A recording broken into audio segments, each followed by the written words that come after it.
আরো একটি বড় খবরের দিকে নজর রাখবো। হাওড়ার আন্দুলে আবাসনে আগুন, আবাসনের 5 তলায় আগুন, বহুতলে অনেকের আটকে থাকার আশঙ্কা।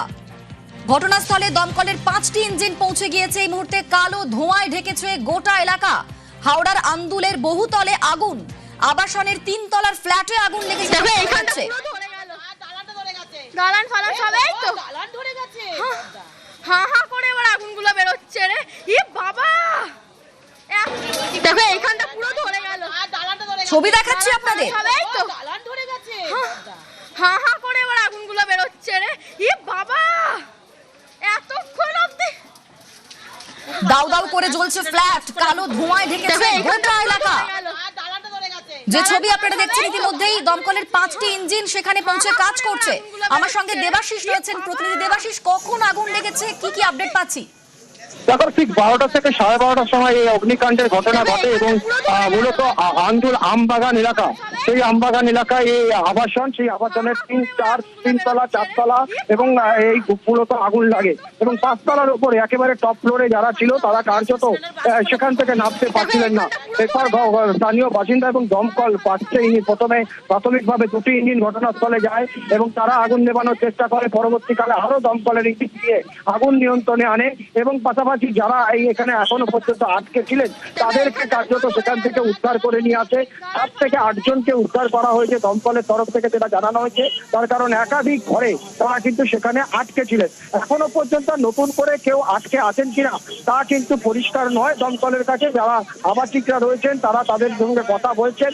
যেই ঘর মতো যে 2টি ঘরে প্রথমে আগুন লাগে সেই ঘরগুলিতে ইতিমধ্যেই আগুন নেভানোর কাজ তা কিন্তু দমকল করছে। মূলত সবচেয়ে বেশি সমস্যা হয় তা হচ্ছে অগ্নি নির্বাপক ব্যবস্থা যেরকম আবাসনগুলিতে ছিল না, পাশাপাশি ধোঁয়া, এত ধোঁয়া ছিল, সেই ধোঁয়ার কারণেই কিন্তু কার্যত অন্ধকার চেপে আসে গোটা আবাসনে, বিদ্যুৎ বিচ্ছিন্ন হয়ে যায়, আতঙ্কিত হয়ে পড়ে আবাসিকরা এবং তারা কার্যত অন্ধকারের মধ্যে, ধোঁয়ার মধ্যে শ্বাসকষ্টে সেখানে আটকে পড়েছিল এবং সেখান থেকেই কার্যত তাদেরকে উদ্ধার করা হয়। উদ্ধার করে তাদেরকে নিচে নামানো হয়েছে। এখনো পর্যন্ত পুরো আবাসন ফাঁকা করে দেওয়া হয়েছে। দমকলের তরফে আগুন নেভানোর কাজ চলছে, তবে আগুন আর নতুন করে ছড়িয়ে পড়ার কোনো আশঙ্কা নেই দমকলের তরফ থেকে জানানো হয়েছে। এবং সবচেয়ে বড় বিষয় হচ্ছে এই আবাসন, এই আবাসনে কিন্তু কোনো রকম অগ্নি নির্বাপক ব্যবস্থা একেবারেই ছিল না, যেখানে প্রাথমিকভাবে আবাসিকরা তারা আগুন নেভানোর কাজ করতে পারে।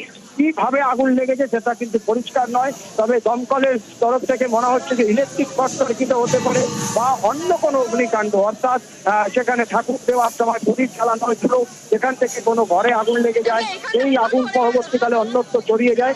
এই বিষয়টা কিন্তু পুরো পরবর্তীকালে দেবাশিস, ওই আবাসন 5 তলা আবাসন, সেখানে মোটামুটি কত মানুষ থাকেন এবং যেখানে আগুন লেগেছে ওই জায়গায় কত মানুষ সেই সময় ছিলেন যখন আগুন লাগে? দেখো, আগুন যখন লেগেছে তখন প্রত্যেকটি আবাসনের প্রত্যেকটি ঘরেই কার্যত 10 থেকে 12টি পরিবার সেখানে থাকে বলে দমকলের সূত্রে বা স্থানীয় সূত্রে যেটা খবর, 10 থেকে 12টি পরিবার সেখানে থাকতো।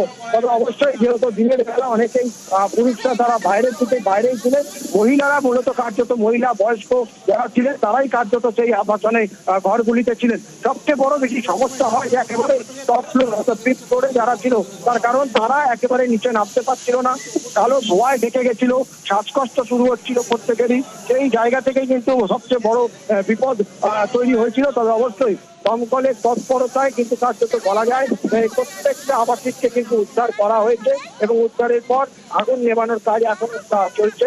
যা আগুন নেভাতে আরো বেশি কিছু সময় লাগবে বলে দমকলের তরফ থেকে মনে করা হচ্ছে। তার কারণ একদিকে জল, অন্যদিকে বেশ, আমরা এই খবরে নজর রাখবো। এই মুহূর্তে সময় হেডলাইন্সে।